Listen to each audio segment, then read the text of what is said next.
Ce que je donne toujours aux musulmans, c'est qu'il faut garder le bon sens.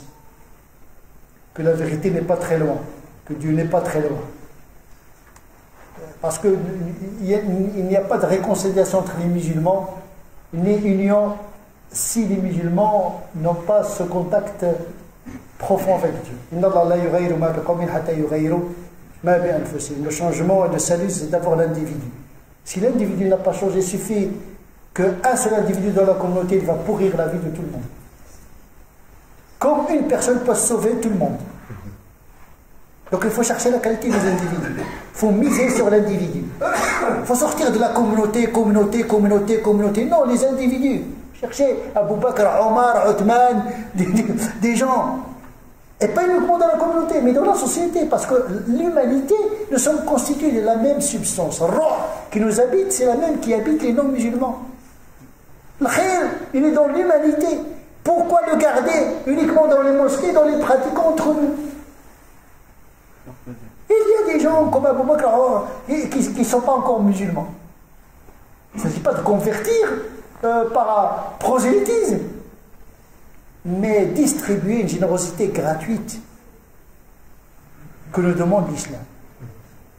C'est ça, dans la générosité. Et je pense que les musulmans souffrent trop de leur égoïsme. Ils sont très égocentriques. Peut-être vraiment, c'est peut-être le shaitan travaille beaucoup plus avec les musulmans qu'avec les non-musulmans, mais je pense qu'il y a beaucoup de waswasa chez les musulmans, beaucoup de méfiance, surtout dans les mosquées. Quand tu rencontres quelqu'un en dehors de la mosquée, les gens t'ignorent. Dès qu'il est à la mosquée, c'est une autre personne.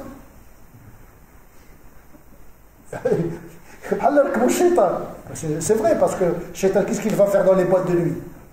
C'est dans les mosquées qu'on trouve les shaitans. Mais oui, attention, il ne faut pas dire que je suis dans la religion, c'est là où ça commence le travail avec shaitan. Quand tu es dans l'égarement, tu l'as économisé l'effort. Mais dès que tu commences à entamer cette voie, il ne va pas te laisser tout seul. Tu vas pas. Et donc, il est présent, shaitan, en plus de la faiblesse. Et je pense que le seul remède, c'est de brûler shaitan et sculpter l'âme par un contact authentique avec Allah subhanahu wa ta'ala. C'est le plus court chemin. Aimer Dieu, lui faire confiance. Dua, avec sincérité. Ça va vous économiser des siècles d'efforts. Une fois que vous êtes bien avec vous-même, ça y est, c'est bon. Le reste, c'est Dieu, il s'en chargera. Change-toi, ta communauté changera.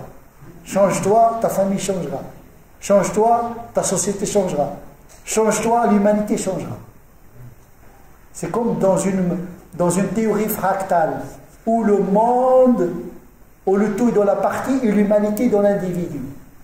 فمن أحياها فكأنما أحيا الناس جميعا أحيي نفسك كأنما تحيي الناس جميعا يعني ولو أن هذا تفسير إشاري. Je pense tout ce jour au niveau de chaque individu. Tu as le droit de travailler sur toi-même.